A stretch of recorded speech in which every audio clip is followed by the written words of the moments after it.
आज का टॉपिक है energy stored in a capacitor. ठीक है, मान लीजिए कि हमारे पास एक कैपेसिटर है, उसके दोनों प्लेटें हैं, प्लेट 1 और प्लेट 2। इसको हमने बाहर किसी पावर सोर्स से जोड़ दिया, और जब पावर सोर्स से हमने जोड़ दिया तो ये वाला प्लेट पॉजिटिव चार्ज होने लगा और ये वाला नेगेटिव चार्ज होने लगा।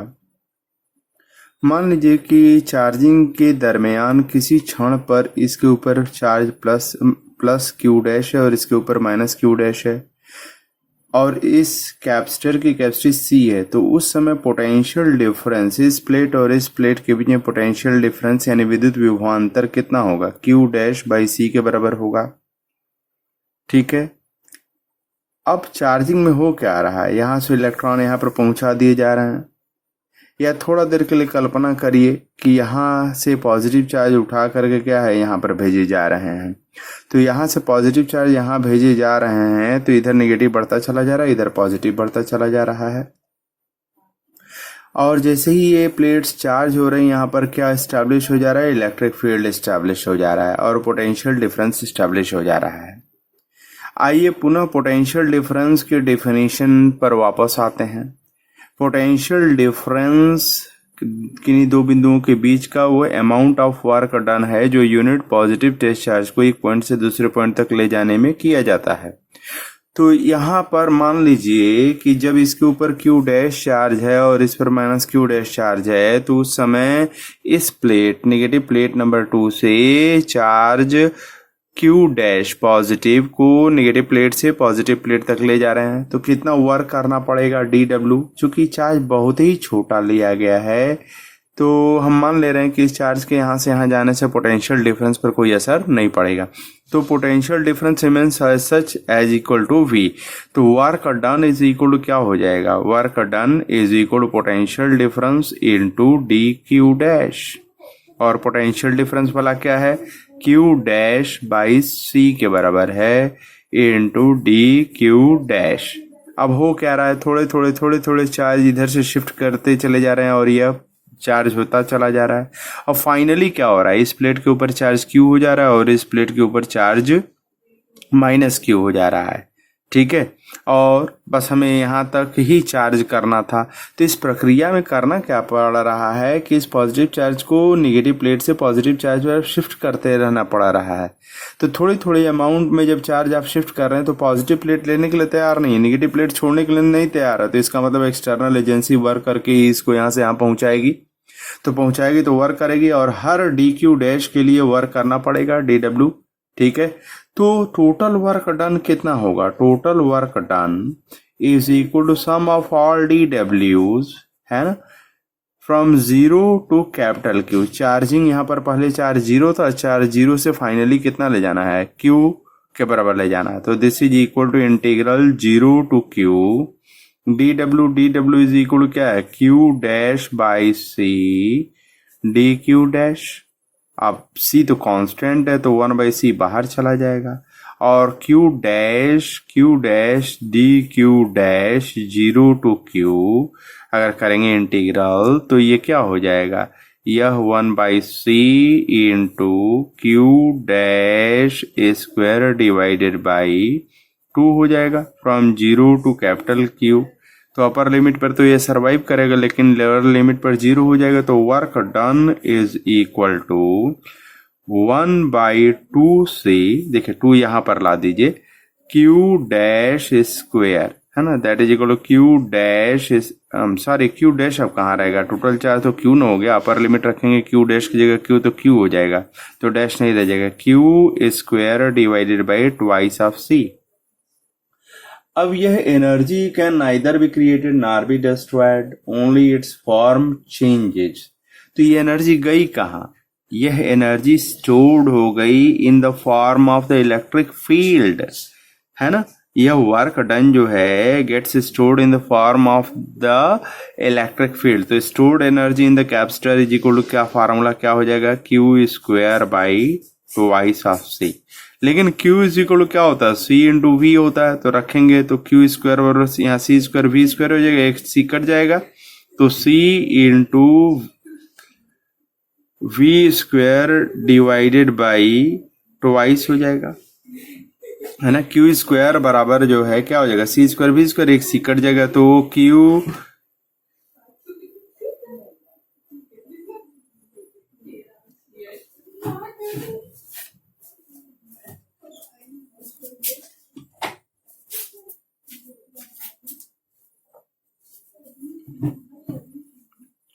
उसी तरह से c इज इक्वल अगर q बाई वी रखेंगे तब क्या हो जाएगा, u is equal to Q square divided by twice of c is equal to हमें क्या रखना है, q बाई वी। तो ये q कट जाएगा तो that is equal to 1/2 into Q into V हो जाएगा। तो हमारे पास तीन फार्मूले आ गए energy stored in a capacitor के लिए।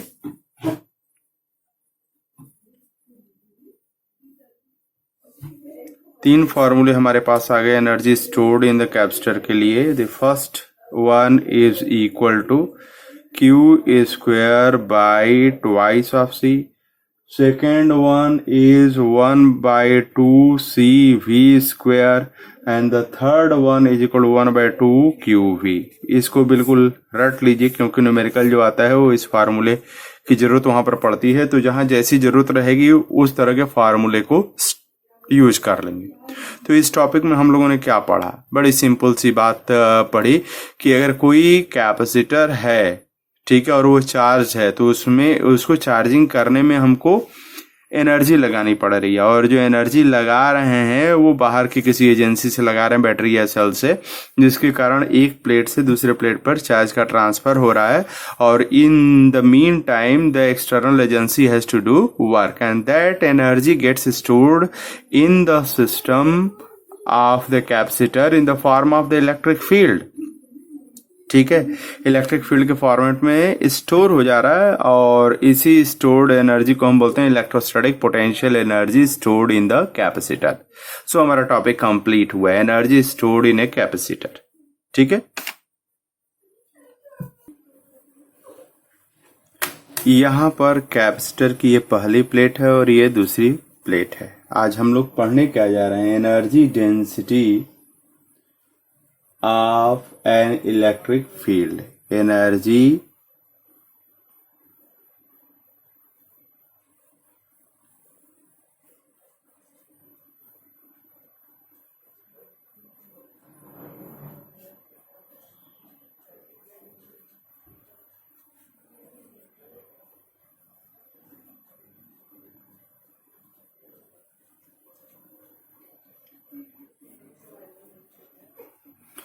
आज हम लोग पढ़ने जा रहे हैं energy density of an electric field.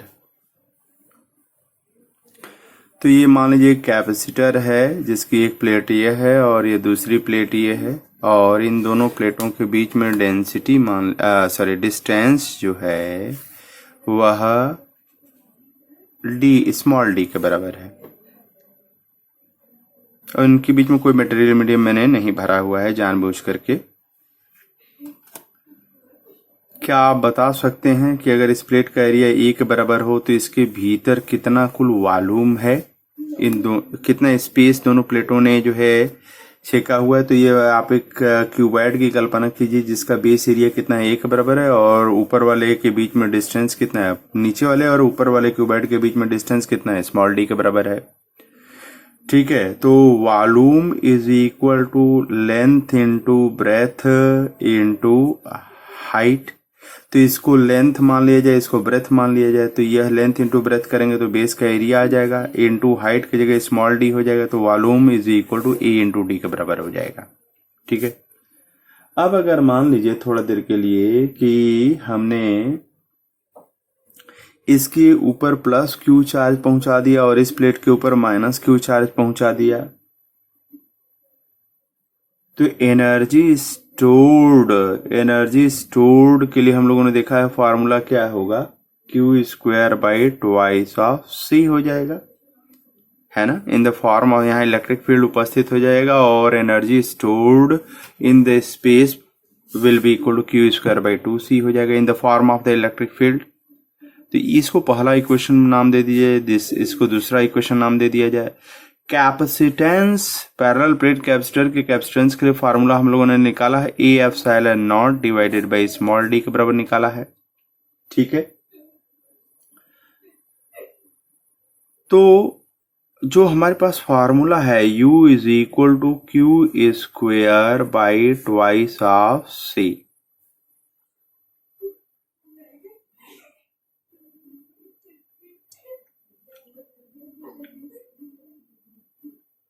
ये फार्मूला है। अच्छा, दोनों प्लेटों के बीच में इलेक्ट्रिक फील्ड कितना होता है? इलेक्ट्रिक फील्ड हमने आपको बताया sigma divided by epsilon not.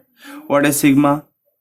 Sigma is the surface charge density, मतलब Q by a, Q by a, तो ए एप्सिलॉन नॉट हो जाएगा यहाँ पर। ठीक है, तो दोनों प्लेटों के बीच में जो है इलेक्ट्रिक फील्ड इतने के बराबर है। अब इसे अगर Q अगर निकाला जाए तो Q क्या हो जाएगा? ए एप्सिलॉन नॉट इंटू ई के बराबर हो जाएगा। तो अब आइए यहां से C की वैल्यू को रखते हैं और यहां से Q की वैल्यू को रखते हैं U में। तो U is equal to A square epsilon naught square E divided by twice of C। Twice of C, C क्या होगा? A epsilon naught divided by D. तो एक तो ये कट गया, एक एप्सिलॉन नॉट कट गया है ना, और ये डी ऊपर चला जाएगा। तो दिस इज इक्वल टू, यहां पर ई को अलग रखते हैं, ई बचेगा, इसको अलग रखा। एप्सिलॉन नॉट एक बचेगा, इसके साथ अटैच्ड रखा, और ए है और उसके साथ इंटू डी कर दिया जाए, है ना, बाई टू बचा। तो एनर्जी स्टोर्ड है ना। अच्छा, ए इंटू डी क्या था? ए इंटू डी जो है volume of the space between the plates, तो इसको V से दर्शा दिया जाए, V है ना, into epsilon not into E divided by 2। ठीक है, तो V को नीचे लाया जाए तो U बाई V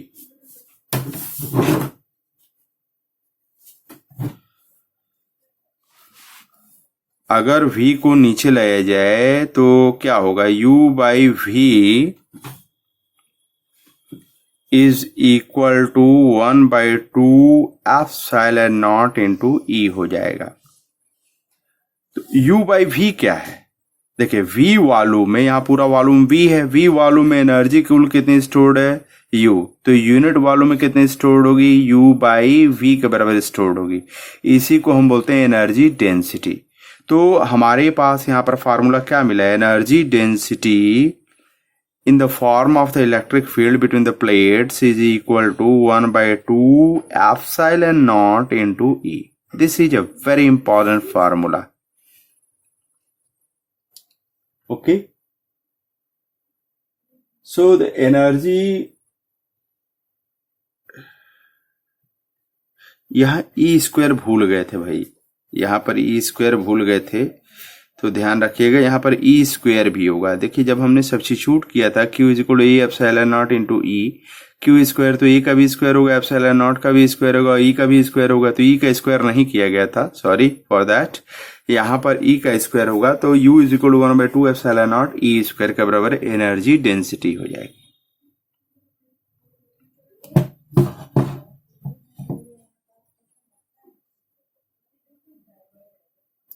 अब अगर मान लीजिए थोड़ी देर के लिए अगर यहाँ पर मैग्नेटिक फील्ड जब बाद में आएगा तो उसके लिए एनर्जी डेंसिटी क्या होगी? 1/2 एप्सिलॉन नॉट की जगह म्यू नॉट हो जाएगा, और ई स्क्वायर की जगह बी स्क्वायर हो जाएगा। इसको दिमाग में रखिएगा, जब इलेक्ट्रोमैग्नेटिक वेव से पढ़ाई जाएंगी तो वहां इसकी थोड़ी सी जरूरत पड़ती है।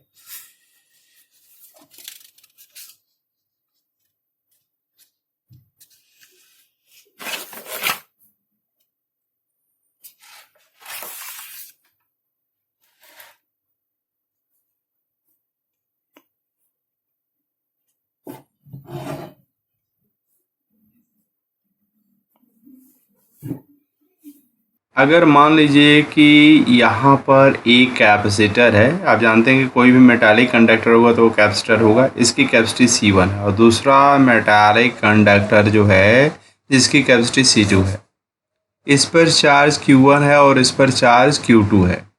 ठीक है, अब इनको तार के माध्यम से कांटेक्ट में लाते हैं तो there will be redistribution of the charges. कब तक होगा?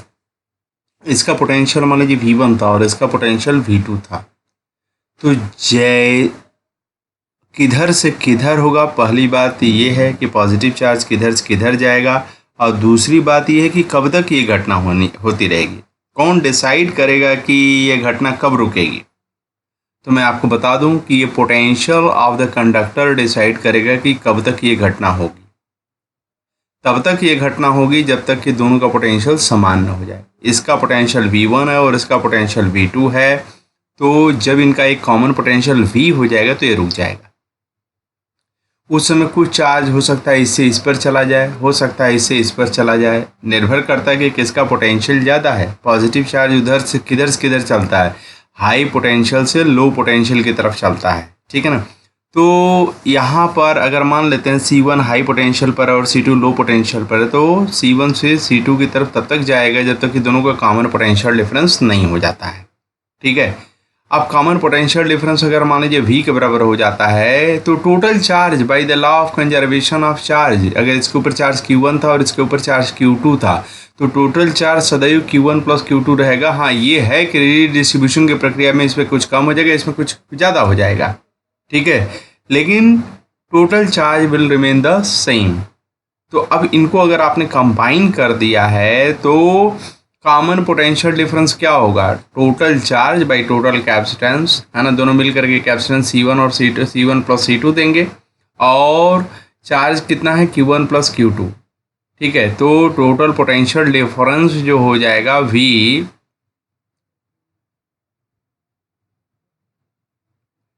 V जो हो जाएगा that will be equal to charge upon capacitance. तो चार्ज इतने के बराबर हो गया, Q1 इतने के बराबर, Q2 इतने के बराबर रख दिया आपने।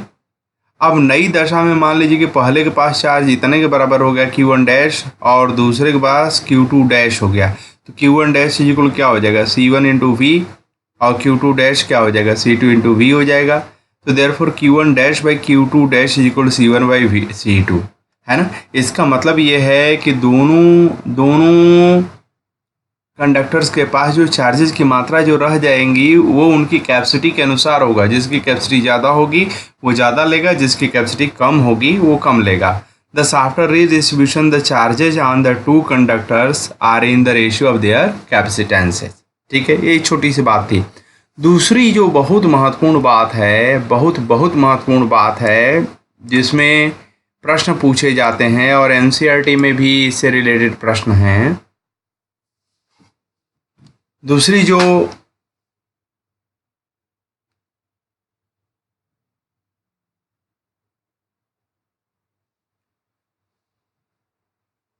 जो बात है, बहुत महत्वपूर्ण बात है,